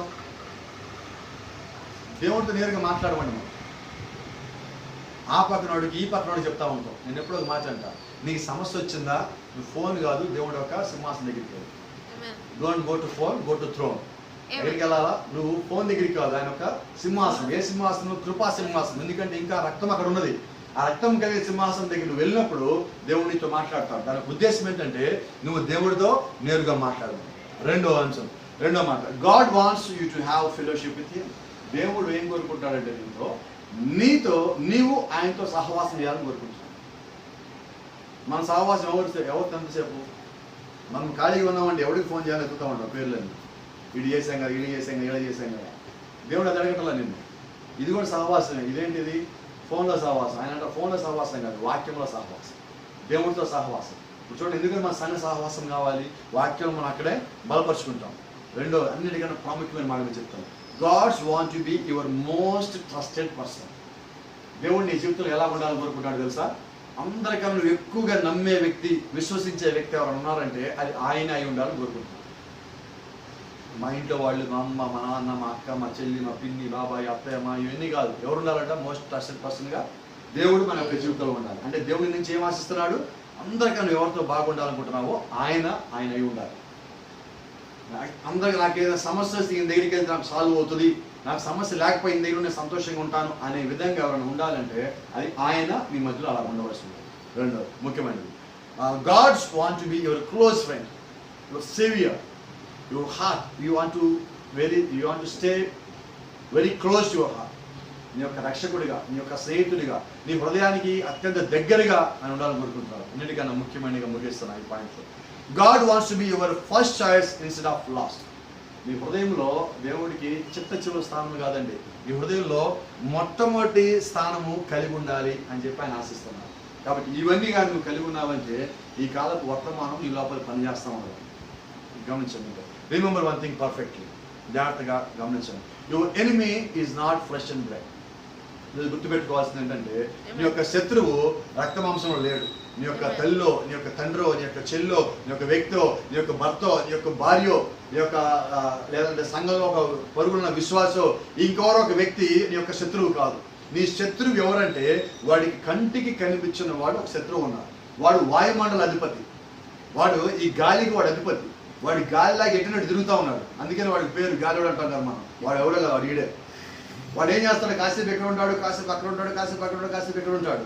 ఒకసారి చూడండి, దేవుడి యొక్క సన్నిధిలో ఒక సందర్భం వచ్చింది. ఏ సందర్భం వచ్చిందంటే దేవుని యొక్క దూతలు మొత్తం వాడి దగ్గరికి వచ్చే సందర్భం వచ్చింది. ఆ సందర్భం రాగానే అక్కడ దేవుడు నిలబడి ఉన్నాడు. లూసిఫర్ కూడా వచ్చాడు. దూతలు మొత్తం వచ్చారు, దూతలు లోపల ఉన్నారు. అందుకని లాస్ట్ లూసిఫర్ వచ్చాడు. ఈ లూసిఫర్ అక్కడ వచ్చి నుంచున్నప్పుడు దేవుడు అంటున్నాడు, లూసిఫరా ఎక్కడి నుంచి వచ్చామన్నాడు. చూడండి, యోగ గ్రంథంలో ఒక మాట ఉంటుంది. అక్కడ వాడు ఏమన్నాడు తెలుసా?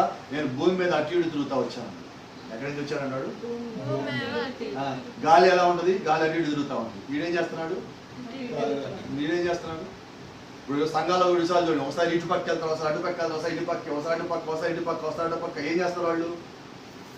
లూసిఫర్ ప్రతినిధులండి. ఇప్పుడు ఇక్కడ తప్పు అని తెలిసింది, నువ్వు ఇంకో చోటికి వెళ్ళావు, ఇక అయిపోయింది, అక్కడే నీ జీవితం. మళ్ళీ అది తప్పు, మళ్ళీ ఇటుకు వచ్చావు, మళ్ళీ ఇది తప్పు, మళ్ళీ అక్కడికి వెళ్ళాం, మళ్ళీ అది తప్పు, ఇళ్ళ ఇటు వద్దాం. ఏంటిది? లూసిఫర్ కాదు ఇది. చూడండి, దేవుడి యొక్క విశ్వాసి చంచల స్వభావం కలిగి ఉన్నాడు. అదే ప్రవక్త ఒక మాట అన్నాడు. ఏమన్నాడంటే వ్యక్తి కానీ వాక్యంలో తప్పిపోతే ఆ వ్యక్తి వదిలిపెట్టేయండి, వాక్యాన్ని కాదన్న. ఏం చేయాలన్నా? వ్యక్తి వదిలిపెట్టండి, వాక్యములు కాదు. అయితే ఈరోజు ఏం చేశారు? ఈ వ్యక్తుల కోసం వాక్యం వదిలిపెడుతున్నారు. మాకు వాక్యం ఏమైనా పర్వాలా, అది పరిశుద్ధాత్మే మాకు తెలుసు, అయినా కానీ మాకు మా భాస్కరం మాకు దేవుడు, మా భాస్కర్ మాకు ఏదైనా, మా భాస్కర్ మాకు ఏదైనా కానీ చేస్తారు. ఏమైపోయినా మా భాస్కర్ వీళ్ళు ముందు దెయ్యాలి. వీళ్ళ భాస్కర్ పడిపోవడం మీద దెయ్యము, వీళ్ళేమో పిల్ల దెయ్యాలి, కుట్టి దెయ్యాలన్నమాట తమిళంలో. ఈ కుట్టి దెయ్యాలన్నీ ఏం చేస్తాయి? ఆ పిల్ల దెయ్యం కింద తిరుగుతూ ఉంటాయి. నిజమైన విశ్వాసం ఎక్కడ ఉంటాడు? వాక్యం కింద ఉంటాడు. ఏ చెట్టు కింద ఉంటాడు? జీవవృక్ష చెట్టు కింద ఉంటాడు. మంచి చెడు తెలివించే చెట్టు కింద ఉండరు. కాబట్టి గమనించండి, ఈరోజు నిజమైన విశ్వాసం ఏం చేస్తాడు? వాక్యాన్ని తొలగిపోతే కాంగీళ్ళు పక్క దొక్కుని వాక్యం ఎక్కడుందో అక్కడికి వెళ్తారు. అలాంటి వాళ్ళు ఎదుట పాతాళ లోక ద్వారములు నిలువుసారు. ఇంకో మాట చెప్పండి. The gates of hell is prevail against you. పాతాళ లోక ద్వారములు నీ ఎదుట నిలువుసారు. ఏ గేట్లు అండి? అవి ఇనుప గేట్లా? కాదండి. పెద్ద పెద్ద గేట్లా? కాదండి. గ్రీకు భాషలో గేట్ అన్న పదానికి అర్థం ఏంటంటే అథారిటీ లేకపోతే పవర్ అన్న. అథారిటీ ఆర్ పవర్, శక్తి అని ఒక దానికి అర్థం ఉంది. అధికారం ఉన్నది. నీ ఎదుట ఏ ద్వారం నిలబడవు? అధికారం అనే ద్వారము, శక్తి అనే ద్వారము నీ మీద పనిచేయవు. ఎందుకని? ప్రతి ఒక్కదాన్ని నీ లోపల పెట్టి దేవుడు ముందుగా పంపించున్నాడు. కాబట్టి ఈ రోజు లోక సంబంధమైన ఎవరో ఒక వ్యక్తి వచ్చి నిన్ను బంధించలేడు. లోక సంబంధం ఎవరో ఒక వ్యక్తి వచ్చి నిన్ను ఆపలేడు. నీకు కూడా దాన్ని ఎవరు తీసేయలేడు. నేను ఎప్పుడు చెప్తామంట, మళ్ళీ జ్ఞాపకం చేస్తున్నా, నీకు ఇవ్వబడిన వాగ్దానం ఎవడు దొంగతనం చేయలేడు. అలాగే నువ్వు శత్రువుల గవి స్వాధీనపరుచుకుంటామని దేవుడు చెప్పిన తర్వాత ఆ వాగ్దానం దొంగతనం చేయగలరా? No sir, nobody can do it. ఎవరు దాన్ని చేయలేడు. ఎందుకంటే అది నీకు ఇవ్వబడిన వాగ్దానం. కాబట్టి ఇప్పుడు నీ ఎదుట పాతాళ లోక ద్వారం నిలువజాలు. ఆ వాగ్దానం ఎవరిది? నాకు ఇవ్వబడిన వాగ్దానం. ఈ వాగ్దానం ఎప్పుడు పనిచేస్తుంది?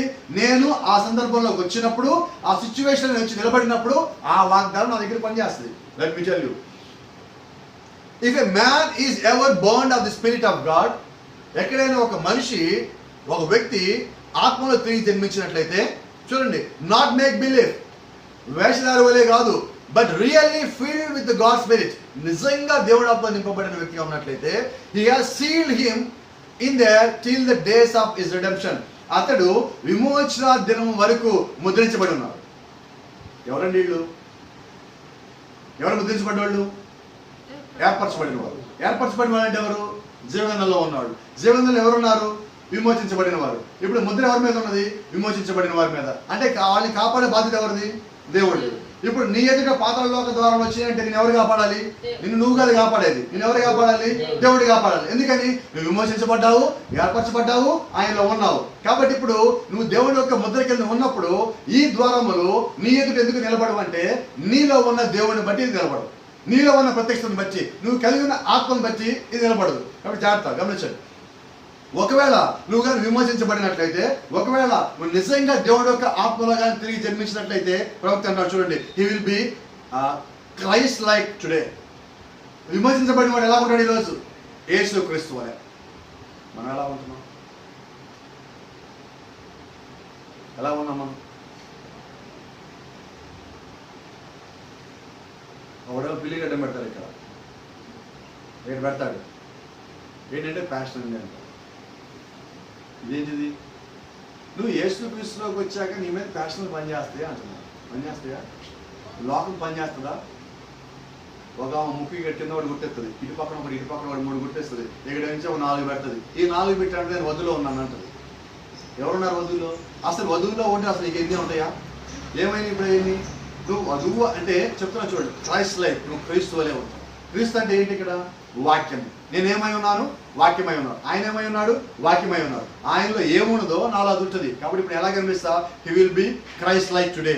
ఈ దినము అతను క్రీస్తు వలే ఉంటాడు. He will be Christ like tomorrow. అతను రేపు కూడా క్రీస్తు వలే ఉంటాడు. He will be Christ like the next day. ఆ తర్వాత దినము కూడా అతను క్రీస్తు లాగే ఉంటాడు. అంటే ప్రతిరోజు ఎలా ఉంటాం మనం?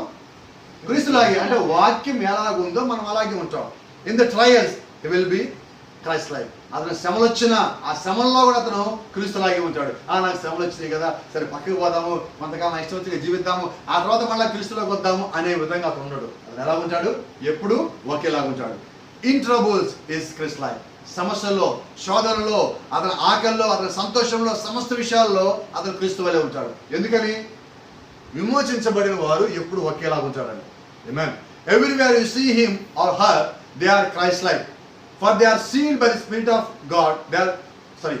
For they are sealed by the Holy Ghost. వారు పరిశుద్ధాత్మ చేత ముద్రించబడిన కారణం చేత వారు ఆమెనా అతడైనా వారు క్రీస్తు వలె ఉంటారు. See what I mean? That's not your spirit. ప్రవక్త నాకు ఉద్దేశం ఏంటి గమనించారా? అది నా ఆత్మ కాదు, నీ ఆత్మ కాదు. అది ఎవరి ఆత్మ? పరిశుద్ధాత్మ, దేవుడు యొక్క ఆత్మ. ఆ వాక్యము కలిగిన ఆ వాక్యము చేత నీవు పొందుకున్న ఆత్మ ఏదైతే ఉన్నదో ఆ ఆత్మ ప్రకారం నువ్వు ఉంటావు. చూడండి, జూబ్లీ ఇయర్, సునాద సంవత్సరము అన్న వర్తమానంలో ప్రవక్త దీని గురించి మాట్లాడుతున్నాడు. మరి ఇదంతా ఏంటిది?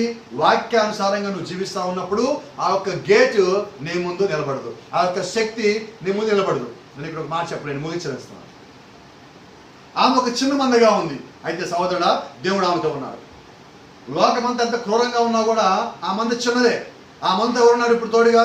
దేవుడు ఉన్నాడు. గమనించండి, క్రీస్తు మృతుల్లో నుండి లేచుడు ఎంత నిశ్చయమో అంత నిశ్చయముగా ఆమె జయించనై ఉన్నది. యేసుక్రీస్తు చనిపోయి తిరిగి లేచాడా? ఎస్ సార్, లేచాడు. అలాగే క్రీస్తు సంఘం కూడా తిరిగి పైకి లేస్తుంది, ఆమె కూడా తిరిగి జయిస్తుంది. దేవుని సంఘము ఎన్నడూ తప్పిపోదు. మనం అదే మాట్లాడుకుంటున్నాం. నిజంగా నువ్వు వాక్యంలో కూడా నువ్వు తప్పిపో. ప్రవక్త అన్నాడు చూడండి, దేవుని సంఘము ఎన్నడూ తప్పిపోదు. పాతాళ లోక ద్వారములు దాని ఎదుట నిలువనేవారు, అవి వ్యతిరేకముగా ఉండుట అవి చూపబడుతున్నది. పాతాళ లోక ద్వారం అంటే ఏంటి తెలుసా? వాక్యానికి వ్యతిరేకంగా అవి నీ ఎదుటి నిలబడవు. ఎందుకు నిలబడవు? నువ్వు మోసగించబడవు, నువ్వు తప్పిపోవాలి. అందుకని నీ ఎదుటికి రాలేవు, వచ్చినా నిలబడలేవు. గమనించండి, యేసుక్రీస్తు రక్తం ద్వారా సంఘము విజయములకు గుర్తు. ఆ సంఘము జయించనే ఉన్నది. నేను ఒక్క సంగతి గూర్చి అనుకూలంగా ఉన్నాను. దేవుడు ముడత మచ్చ కళంకము లేని ఒక సంఘమును కలిగి ఉండెను. ఏ సంఘం దేవుడు కలిగి ఉన్నాడు? మచ్చ, ముడత, చెడ్డతనం ఇవేమీ లేని ఒక సంఘమును దేవుడు కలిగి ఉన్నాడు. ముగింపు మాట మాట్లాడుతున్నాం. మొట్టమొదటి మనం ఉంటాం. యేసుక్రీస్తు అక్కడ పేతురుతో మాట్లాడతాడు. సిమోను బర్యోనా, నీవు ధన్యుడు, రక్త మాంసం నీకు సంగతి బయలుపరచలే కానీ పరలోకము నా తండ్రి నీకు సంగతి బయలుపరచను. సిమోను పేతురు, నేను ఈ బండ మీద సంఘం కట్టున్నాను. ఈ బండ అనగా ప్రత్యక్షత. బైబిల్ చెప్తా ఉన్నది. ఈ బండ అంటే ఎవరండి? బండ ఎవరని బైబిల్లో గురించి రాయబడిందంటే ప్రభు యేసుక్రీస్తు గురించి. ప్రవక్త వైద్యులైన మోషన్ వర్తమానంలో ఇలాగంటాడు, క్రీస్తే ఆ బండ కాదా? ఒక విధంగా క్రీస్తు ఆ బండ. కానీ ఆయన పేతురుతో ఏం మాట్లాడాడు? ఇది ఆత్మీయంగా బయలుపరచబడే సత్యము. దేవుని యొక్క సాక్ష్యం ఏమిటంటే అది దేవుడి యొక్క కుమారుడే. రక్త మాంసంలో నీకు ఈ సంగతి బయలుపరచలేదు, కానీ పరలోకమందున నా తండ్రే ఈ సంగతి నీకు బయలుపరచను. ఇది ఆత్మీయమైన బయలుపాటు. దేవుడు దాన్ని అనుమతిస్తేనే నువ్వు దాన్ని పొందుకుంటావు. బయలుపాటు ఎవరు వాళ్ళ? ఎవరు అనుమతించాలా? మనం చదివితే వచ్చేస్తుందా? వింటే వచ్చేస్తుందా? పాటలు పాడితే వస్తుందా? మన మీటింగ్లు పరిగెత్తే వస్తుందా? ఎలా వస్తుంది? అది దేవుడు అనుమతిస్తే వస్తుంది. అనుమతించబడే విధంగా నేను ఉండాలి. ఈ పిలుపు ప్రకారంగా నేను 1లో ఉన్నానా, 2లో ఉన్నానా, 3లో ఉన్నాను, నా కేటగిరీ ఏది? ఆ కేటగిరీని బట్టి ఆ ఒక ప్రత్యక్ష నా దగ్గరికి వస్తుంది. నేను పరిగెత్తానని ప్రత్యక్ష నా దగ్గర రాదు, నేను ఆగానని చెప్పి నా దగ్గర రాకుండా పోదు. నేను ఎక్కడ ఉన్నా ప్రత్యక్ష దేవుడు అక్కడికే పంపిస్తాడు. ఇప్పుడు చూడండి, మీ ఇళ్లలో ఉండగానే వాక్యం మీ ఎందుకు వస్తుంది? ఎలా వస్తుంది? ఇది దేవుడు అనుమతించాడు మనకి. ఈ రోజు ఇలాగ మీరు కలుసుకున్నాను, ఈ యొక్క అనుమతి దేవుడు ఇచ్చాడు కాబట్టి మన దగ్గరికి వచ్చింది, లేకపోతే ఇది రాదు. అలాగే ప్రత్యక్షత కూడా దేవుడు మనకి అనుమతిస్తేనే అది మన దగ్గరికి వస్తుంది. కాబట్టి ఎవరైతే అనుమతించబడి ఆ ప్రత్యక్షతను పొందుకున్నారో వారు పరిపూర్ణ ప్రత్యక్షత పొందుకున్నప్పుడు వారి ఎదుట పాతాళ లోక ద్వారములు నిలువుజారు. There is no power has a right to stop you. ఏ యొక్క శక్తి కూడా మిమ్మల్ని ఆపే అధికారము కలిగి లేదు. అధికారం ఇప్పుడు మీదై ఉన్నది, ఆ శక్తి మీదై ఉన్నది, ఆ ప్రత్యక్షత మీదై ఉన్నది, పరిశుద్ధాత్మ మీదై ఉన్నది, ఆ యొక్క హక్కు పత్రము మీదై ఉన్నది, విమోచించబడిన వారు మీరై ఉన్నారు, గొర్రెపిల్ల జీవితంలో ఉన్నవారు మీరై ఉన్నారు, దేవుడి యొక్క సంఘము మీరై ఉన్నారు, ఎత్తబడే వారిలో మీరున్నారు. కాబట్టి ఇప్పుడు ఎవరి ఎదుట పాతాళలోక ద్వారాలు నిలువజాలవు? దేవుడు యొక్క ఆలోచనలో ఉన్నవారు, విమోచించబడిన వారు, గొర్రెపిల్ల జీవగంధంలో వారు, ఏర్పరచబడిన వారి కన్నా ముఖ్యం. ఏర్పరచబడిన వారు ఎదుట నిలువజాలరు. కాబట్టి నువ్వు వెళ్ళే దారిలో నువ్వు సరిగా వెళ్తున్నప్పుడు, వాక్యానుసారంగా వెళ్తున్నప్పుడు నువ్వు నమ్మకం కలిగి ఉండు. నా ఎదుట ఏ శ్రమ వచ్చా నిలబడు. Praise the lord. God bless you. దేవుడు మిమ్మల్ని అందరూ దీవించును గాక. షలోమ్.